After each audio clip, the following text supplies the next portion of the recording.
Hallo und herzlich willkommen zu einem neuen Video hier aus der Aquarellwerkstatt. Ich bin Barbara Hirsekorn und das ist mein YouTube-Kanal rund ums Thema Aquarell. Im heutigen Video geht es um Wasser, Spiegelungen und ein schönes altes Backsteingebäude.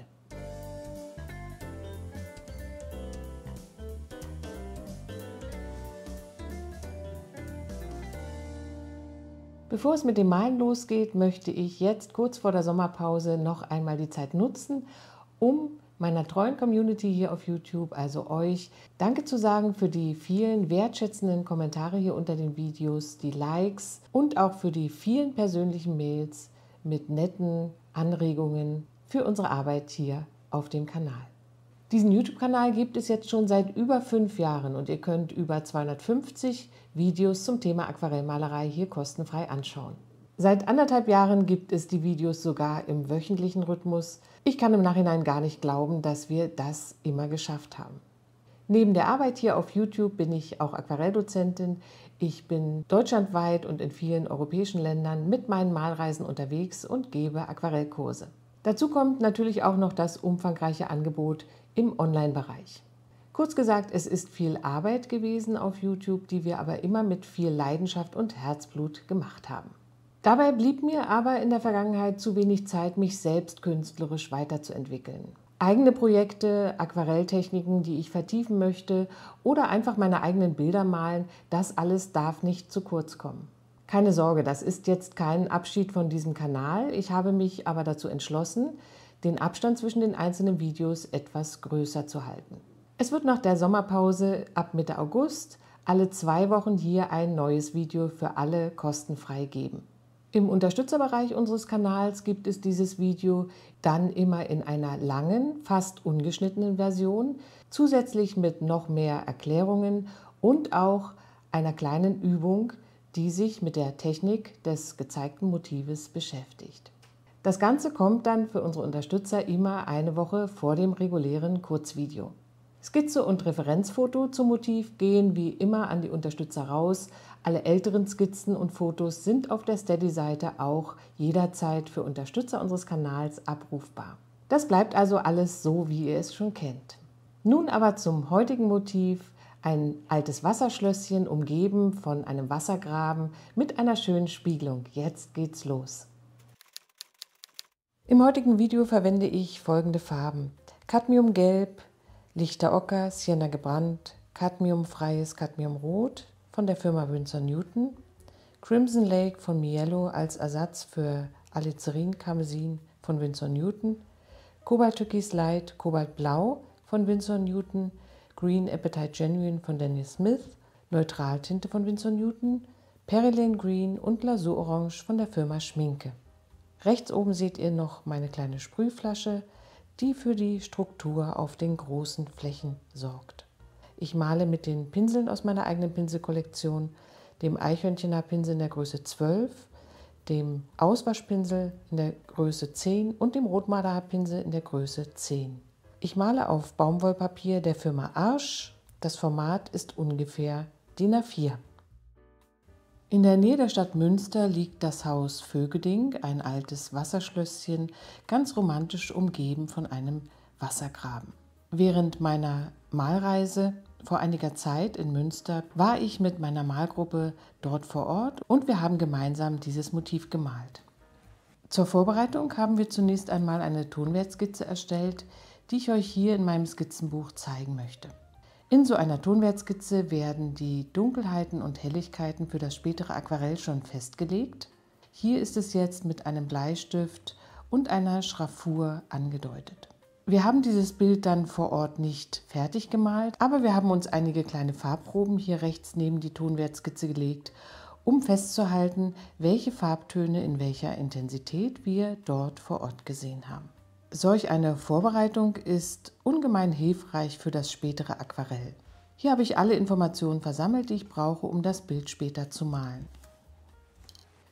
Meine heutige Skizze und auch das Referenzfoto zum Motiv können sich die Unterstützer unseres Kanals wieder auf der Unterstützerseite bei Steady herunterladen und zum Nacharbeiten verwenden. Für den Himmel mache ich das Papier jetzt einmal mit klarem Wasser nass und gehe mit der Nässe auch direkt über das Haus und die entfernte Baumgruppe hinweg. Hier lege ich jetzt erst einmal eine Grundierung aufs Papier. Nur der Himmel soll schon in seiner endgültigen Form fertig gemalt sein.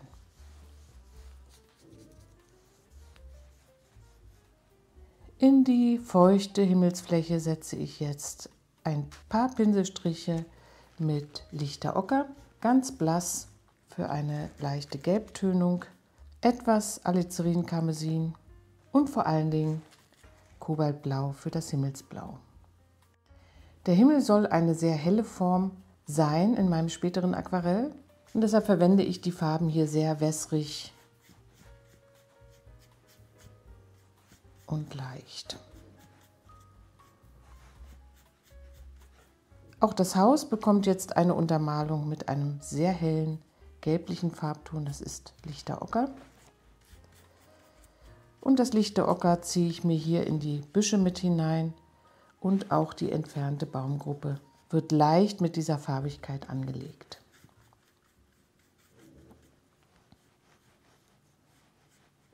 Das Wasser male ich nun auf trockenem Papier. Ich beginne mit einem Strich der verwendeten Blaumischung für den Himmel, nehme dann etwas Rot mit hinzu und auch ein wenig vom lichten Ocker mit hinein. Nach unten hin schließe ich mit einer etwas cremigeren Mischung aus Kobaltblau und Alizarin-Karmesin.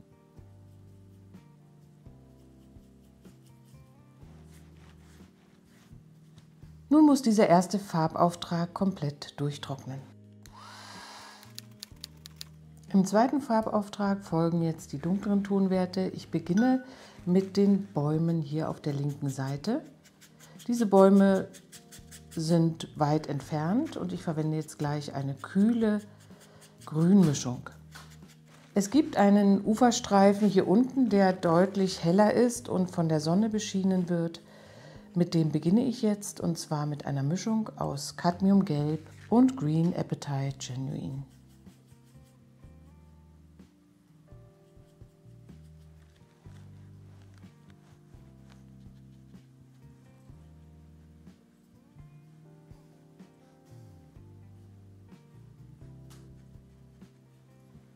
Von oben kommend setze ich auf das leicht angefeuchtete Papier jetzt die weiter entfernteren Bäume.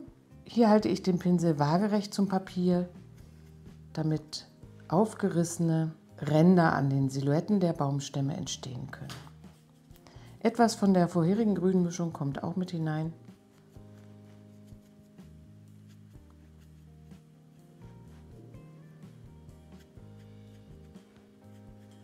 Und in Richtung des Turmes versuche ich den Tonwert deutlich zu erhöhen. Das heißt, meine Grünmischung wird jetzt etwas cremiger hier auf der Palette. Auch im unteren Bereich der großen Bäume zur Trennung hin zu dem hellen Grünstreifen arbeite ich jetzt dunklere Farbtöne mit ein. Hier verwende ich Perylane Green für diesen schönen dunklen Grünton.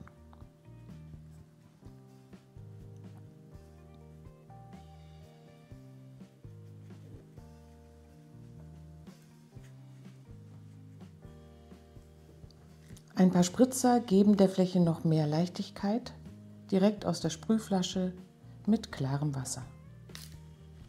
Oh. Ein paar angedeutete Baumstämme wasche ich mit dem Flachpinsel aus der dunklen grünen Fläche heraus. Hier möchte ich ganz weich andeuten, wo in dem ganzen Blattwerk Baumstämme zu sehen sind. Weiter geht es jetzt mit den Farben für das Haus und ich beginne mit dem Dach mit einer Mischung aus einem kühlen Rotton, einem warmen Rotton und einem Orange. Normalerweise würde ich jetzt für das kühle Rot meinen gewohnten Farbton Permanent Alizarin Karmesin verwenden, aber meine Palette mit meinen gewohnten Farben steht mir heute nicht zur Verfügung. Deshalb heute ein anderes Rot, Crimson Lake heißt es von der Firma Mielo. Diese Farbe verwende ich normalerweise nicht, es ist ein Karmesinrot und dient mir heute als Ersatz für mein Alizarin Karmesin. Etwas Blau nehme ich in diese Rot-Orange-Mischung mit hinein, damit der Turm selbst nicht zu leuchtend wird. Außerdem ist mir wichtig, dass die Farbfläche ständig variiert. Die Farben hier für das Dach des Turms sollen sich eher auf dem Papier mischen und nicht so sehr auf der Palette komplett ausgemischt werden.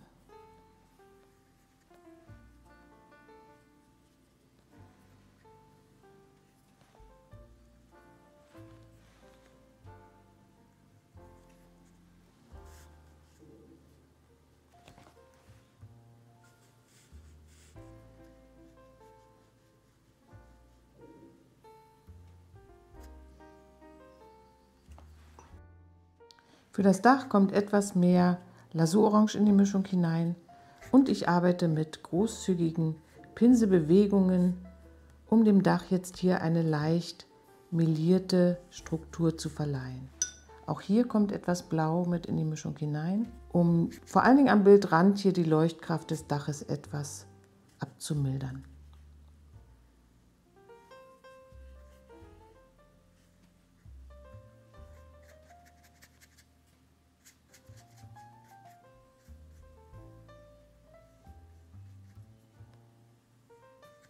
Weiter geht es für den Backstein mit einer Mischung aus lichter Ocker und dem kühlen Rot. Das Dach darf hier stellenweise gerne mit in die Hauswand hineinlaufen.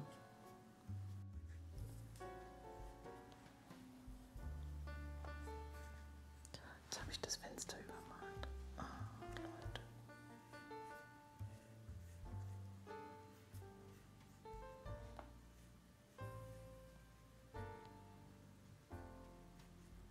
Die Fenster sollen gerne weiß stehen bleiben. Hier an dieser Stelle bin ich jetzt leider mit der Farbe darüber gegangen, aber das wasche ich gleich noch einmal aus. Ein paar Spritzer aus der Sprühflasche geben. Auch hier Struktur in die Fläche.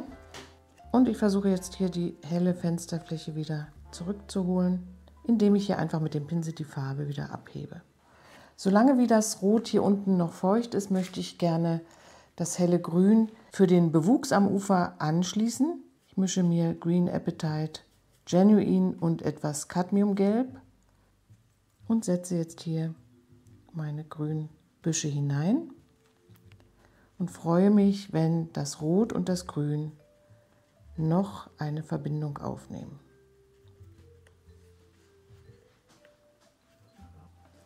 Den Grünton variiere ich mit etwas mehr Gelb hier in der Mischung. Und nach unten hin werde ich etwas dunkler mit mehr Green Apatite Genuine in der Mischung. Auch etwas Rot, stellenweise vom Haus, kommt mit hinein. Das Rot sorgt für einen schattigen Grünton und auch für Harmonie zur roten Hauswand.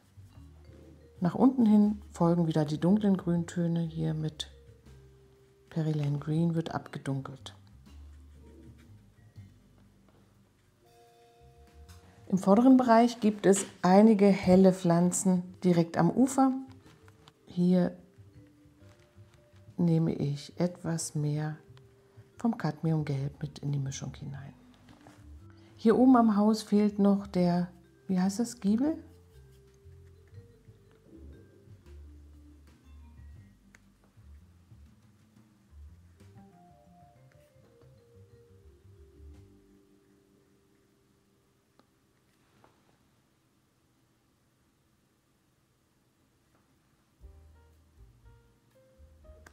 Bevor ich mich mit den Details im Haus beschäftige, kann ich jetzt schon die Spiegelung malen. Die Spiegelung nimmt ja einen großen Teil meiner Wasserfläche ein. Ich habe hier eine Spiegelung unter diesen entfernteren Bäumen und ich habe eine Spiegelung hier unterm Haus. Diesen hellen, leuchtenden Wasserfleck möchte ich mir erhalten. Bei mir wird er hier an dieser Stelle erscheinen. Die Spiegelung male ich jetzt auf trockenem Papier mit einer kräftigen Farbmischung aus Cobalt Light und Neutraltinte. Es kommt auch etwas Kobaltblau mit hinein. So wird das ganze Bild harmonischer, denn das Blau habe ich auch im Himmel und im Wasser selbst verwendet.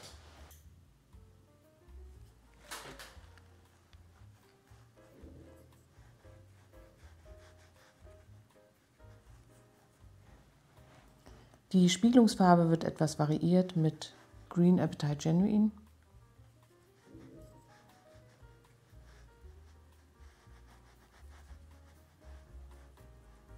Und auch für den Turm verwende ich zunächst diese Basismischung und werde da später noch Sienna gebrannt hineinarbeiten. Hier unter diesem grünen Bewuchsbereich nehme ich etwas mehr Gelb mit in die Mischung hinein und später wieder mehr Kobalttürkis Light und Neutraltinte.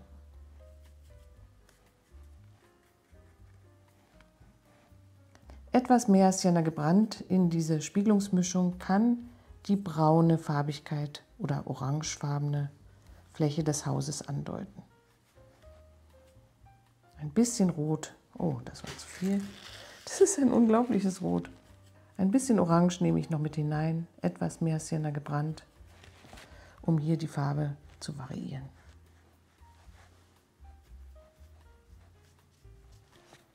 Ein paar zarte Pinselstriche von der einen zur anderen Seite sorgen für ein bisschen Bewegung im Wasser und auch einige helle Bewegungslinien ziehe ich aus der feuchten Fläche jetzt hier wieder heraus. Außerdem kann ich die hellen Fenster hier andeuten in der Spiegelung.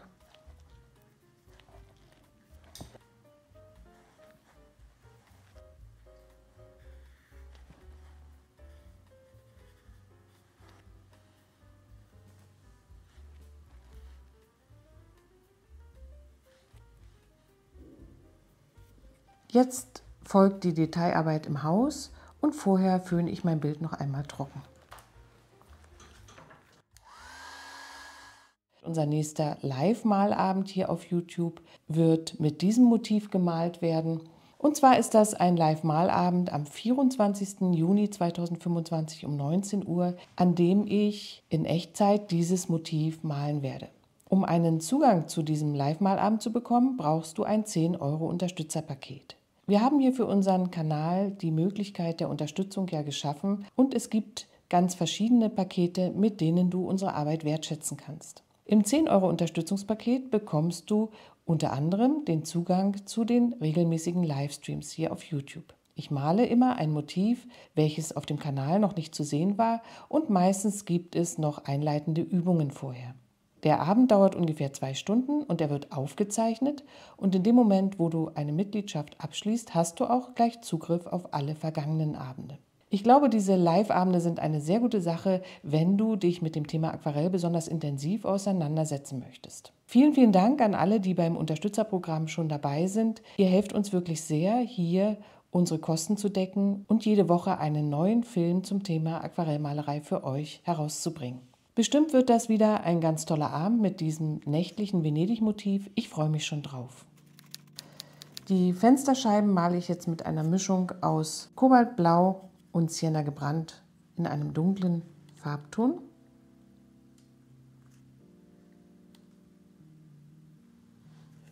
Hier versuche ich, den durchbrochenen Pinsel einzusetzen und die Scheiben nicht ganz so genau zu malen.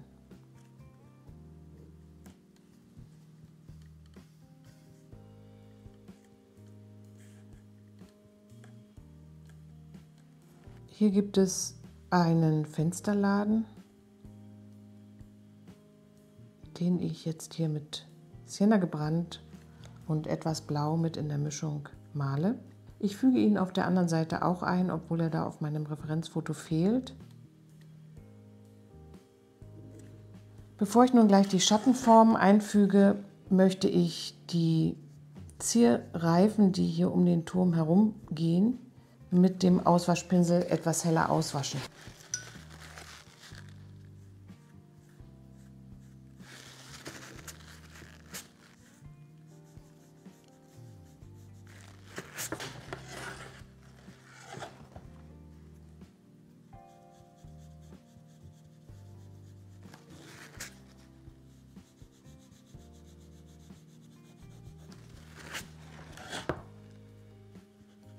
Auch im Dach hole ich mir ein paar Helligkeiten zurück, um die Fläche ein bisschen besser zu strukturieren.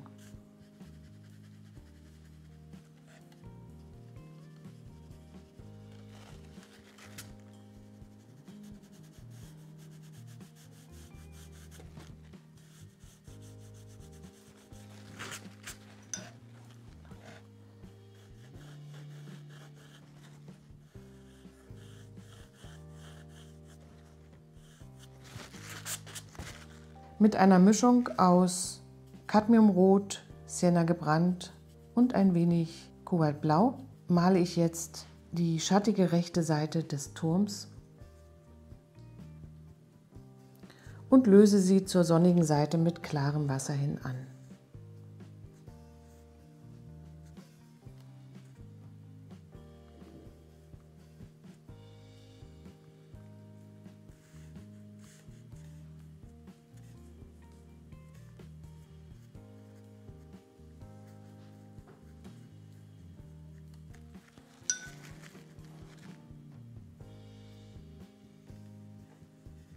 Einen schönen Schlagschatten gibt es unter den Reifen, die um den Turm herumlaufen. Auch hier verwende ich das Cadmiumrot mit dem Kobaltblau.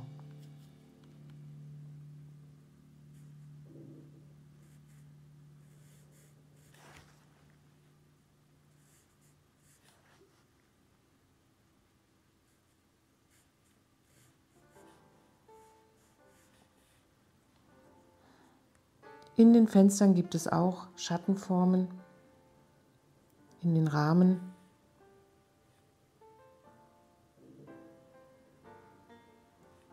Die ich jetzt hier eintrage, auch unter den Fensterläden und hier unter dem Fenster selbst.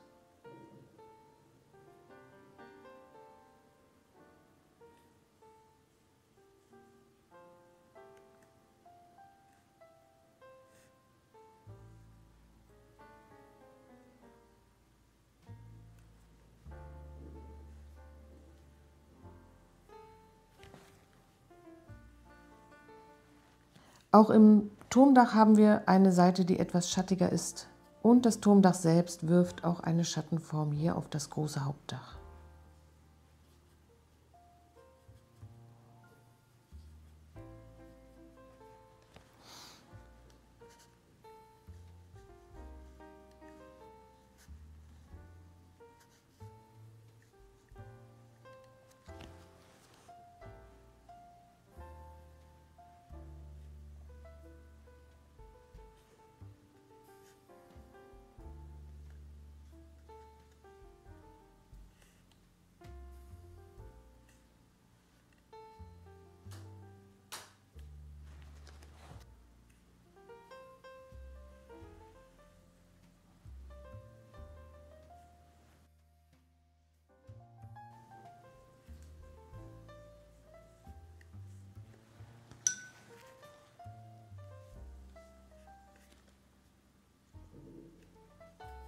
Mit dem durchbrochenen Pinselstrich setze ich jetzt noch ein paar Akzente an besonders dunkle Stellen im Bild. Zum Beispiel hier an diese Uferlinie, nicht zu genau, ein paar abstrakte Formen und hier unter das Dach.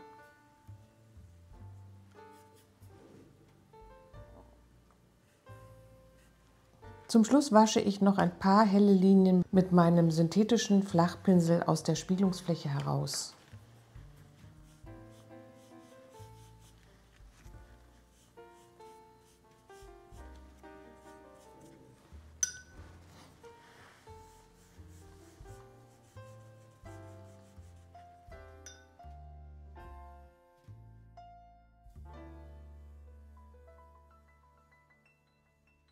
So, das war's mit dem heutigen Motiv. Danke fürs Zuschauen. Ich hoffe, du hast Lust, es jetzt auch einmal auszuprobieren. Wir sehen uns mit den aktuellen, regulären Videos ab Mitte August hier wieder. Bis dahin wird aber Bela, unser Schnittmeister, für euch einige Livestreams aus den vergangenen Jahren zusammenschneiden und in unregelmäßigen Abständen hier auf YouTube hochladen. Diese Live-Abende sind normalerweise ungefähr 2 Stunden lang und finden im Unterstützerbereich regelmäßig hier auf YouTube statt. Wenn auch du unseren Kanal unterstützen möchtest, schau gerne unter dem Video, dort gibt es einen Link. Steady, deine Unterstützung heißt er, und da kannst du dich über die einzelnen Pakete informieren. Nun wünsche ich dir einen schönen, malerischen, sonnigen Sommer und hoffe, dass wir uns ab Mitte August hier wiedersehen auf diesem Kanal. Tschüss, bis dahin.